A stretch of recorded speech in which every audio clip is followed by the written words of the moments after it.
ಮಾಡುತ್ತಾ ಈ ಒಂದು ಪತ್ರಿಕಾಗೋಷ್ಠಿಯಲ್ಲಿ ಪರಮ ಪೂಜ್ಯ ಶ್ರೀ ಸೂಕರೇಶ್ವರ ಮತ್ತು ಪರಮ ಪೂಜ್ಯ ಶ್ರೀ ಸಿದ್ದೇಶ್ವರ ಶಿವಾಚಾರ್ಯರು ನಗರ,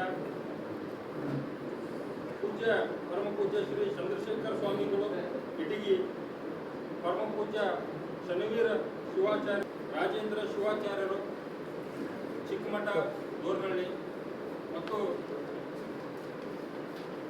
ಮಹೇಶ್ ರೆಡ್ಡಿ ಗೌಡ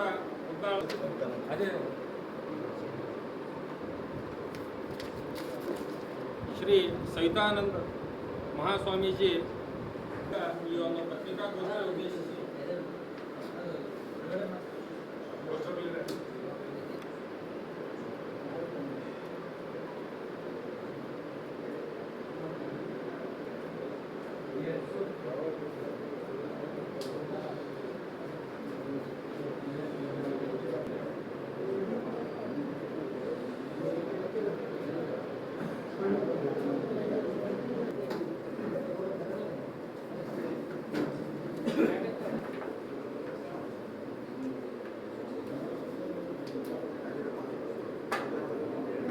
ಯಾದಗಿರಿ ಜಿಲ್ಲೆ ಶಹಾಪುರ ನಗರದಲ್ಲಿ 18/5/2026 ಸೋಮವಾರದಂದು ಬಸವಾದಿ ಶಿವಶರಣರ ಬೃಹತ್ ಹಿಂದೂ ಸಮಾವೇಶವನ್ನು ಹಮ್ಮಿಕೊಳ್ಳಲಾಗಿದೆ. ಕನ್ನೇರಿ ಮಠದ ಪರಮ ಪೂಜ್ಯ ಅದೃಶ್ಯ ಕಾಡಸಿದ್ದೇಶ್ವರ ಮಹಾಸ್ವಾಮಿಗಳವರು ಆ ಕಾರ್ಯಕ್ರಮಕ್ಕೆ ಆಗಮಿಸ್ತಾರೆ. ಅವರ ಸಾನ್ನಿಧ್ಯದೊಳಗೆ ಆ ಸಮಾವೇಶ ನಡೀತದೆ. ಅವರ ಜೊತೆಯಲ್ಲಿ ಸುಮಾರು 200ಕ್ಕೂ ಅಧಿಕ ಮಠಾಧೀಶರು ಕೂಡ ಪಾಲ್ಗೊಳ್ಳಲಿದ್ದಾರೆ. ಹಾಗೆಯೇ ಸುಮಾರು 8ರಿಂದ 10,000 ಜನರು ಕೂಡ ಆ ಸಮಾವೇಶದಲ್ಲಿ ಪಾಲ್ಗೊಳ್ತಾರೆ. ಆ ಎಲ್ಲ ಸಮಾವೇಶದ ತಯಾರಿ ಕೂಡ ಅಷ್ಟೇ ಅದ್ಧೂರಿಯಿಂದ ಈಗಾಗಲೇ ಆರಂಭಗೊಂಡಿರ್ತಕ್ಕಂಥದ್ದು. ಎಲ್ಲ ವ್ಯವಸ್ಥೆಯು ಕೂಡ ಈಗ ಸುಸಜ್ಜಿತವಾಗಿ ನೆರವೇರಿಕೊಂಡು ಬಂದಿದ್ದಾವೆ. ಈ ಮೂಲಕವಾಗಿ ತಮ್ಮೆಲ್ಲರಿಗೂ ತಿಳಿಸುವುದೇನೆಂದರೆ 18ನೇ ತಾರೀಕಿಗೆ ಸೋಮವಾರ 4 ಗಂಟೆಗೆ ಶೋಭಾಯಾತ್ರೆ ಪ್ರಾರಂಭವಾಗ್ತದೆ. ಶಹಾಪುರ ನಗರದಲ್ಲಿರ್ತಕ್ಕಂಥ ಗುಗ್ಗಳ ಬಸವೇಶ್ವರ ದೇವಸ್ಥಾನದ ಆವರಣದಿಂದ ಪ್ರಾರಂಭವಾಗ್ತದೆ.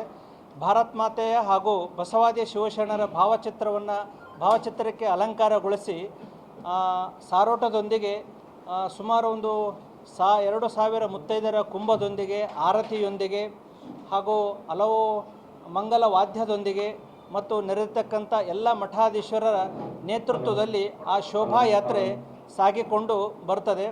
ಗುಗ್ಗಳ ಬಸವೇಶ್ವರ ದೇವಸ್ಥಾನದಿಂದ ಪ್ರಾರಂಭವಾಗಿ ಗಾಂಧಿ ಚೌಕದಿಂದ ಮಚ್ಗರಗಡ್ಡಿಯಿಂದ ಬಸವೇಶ್ವರ ಸರ್ಕಲ್ದಿಂದ ಶಹಾಪುರದ ಹಳೆ ಬಸ್ ಸ್ಟ್ಯಾಂಡ್, ಅಲ್ಲಿಂದ ಬಸ್ ಸ್ಟ್ಯಾಂಡ್ ಮುಂಭಾಗದಲ್ಲಿರ್ತಕ್ಕಂಥ CPS ಶಾಲಾ ಮೈದಾನಕ್ಕೆ ಬಂದು ಶೋಭಾಯಾತ್ರೆ ತಲುಪ್ತದೆ. ಅಲ್ಲಿ ಶಾಲಾ ಮೈದಾನದಲ್ಲಿ ಈ ಬೃಹತ್ ಸಮಾವೇಶವನ್ನು ಆಯೋಜನೆಗೊಳಿಸಲಾಗಿದೆ. ಈ ಎಲ್ಲ ಕಾರ್ಯಕ್ರಮಕ್ಕೆ ನಾಡಿನಲ್ಲಿರ್ತಕ್ಕಂಥ ಸಮಸ್ತ ಹಿಂದೂ ಮತ ಬಾಂಧವರೆಲ್ಲರಿಗೂ ಕೂಡ ಆಹ್ವಾನವನ್ನು ನೀಡಿದ್ದೇವೆ. ಹಾಗೆಯೇ ನಮ್ಮ ಜಿಲ್ಲೆಯಲ್ಲಿರ್ತಕ್ಕಂಥ ಎಲ್ಲ ಪಕ್ಷದ ಎಲ್ಲ ರಾಜಕೀಯ ಮುಖಂಡರಿಗೂ ಕೂಡ ಆಮಂತ್ರಣವನ್ನು ನೀಡಿದ್ದೇವೆ. ಎಲ್ಲರೂ ಕೂಡ ಈ ಸಮಾರಂಭಕ್ಕೆ ಬರ್ತಿದ್ದೇವೆ ಅಂತಕ್ಕಂಥ ಆಶ್ವಾಸನೆಯನ್ನು ಕೂಡ ಅವರು ಸಂತೋಷದಿಂದ ಒಪ್ಪಿಕೊಂಡಿದ್ದಾರೆ, ನಮಗೆ ತಿಳಿಸಿದ್ದಾರೆ. ಹಾಗಾಗಿ ಭಾಳ ಅದ್ಭುತವಾಗಿರ್ತಕ್ಕಂಥ ಈ ಕಾರ್ಯಕ್ರಮ ಹಿಂದೂಗಳನ್ನು ಇತ್ತೀಚೆಗೆ ನಮಗೇನು ಕೆಲವು ಮಠಾಧೀಶ್ವರರು ಹಿಂದೂ ದೇವಾನುದೇವತೆಗಳ ಬಗ್ಗೆ ಭಾಳಷ್ಟು ಕೀಳು ಶಬ್ದವನ್ನು ಬಳಸಿಕೊಂಡು ನಿಂದನೆ ಮಾಡುವುದರ ಮುಖಾಂತರವಾಗಿ ಆ ನಿಂದನೆ ಮಾಡ್ತಕ್ಕಂಥ ಒಂದು ಯಾತ್ರೆನೇ ಮಾಡಿಬಿಟ್ರು ಅವರು ಕರ್ನಾಟಕ ರಾಜ್ಯ ತುಂಬ. ಹಾಗಾಗಿ ಅದೆಲ್ಲವೂ ಕೂಡ ನಮಗೆ ಭಾಳಷ್ಟು ಮನಸ್ಸಿಗೆ ನೋವಾಗಿರ್ತಕ್ಕಂಥದ್ದು. ಹಾಗಾಗಿ ಅದನ್ನು ನಾವೆಲ್ಲರೂ ಕೂಡ ಅಷ್ಟೇ ಆ ನೋವನ್ನು ಅನುಭವಿಸ್ತಿದ್ದೀವಿ.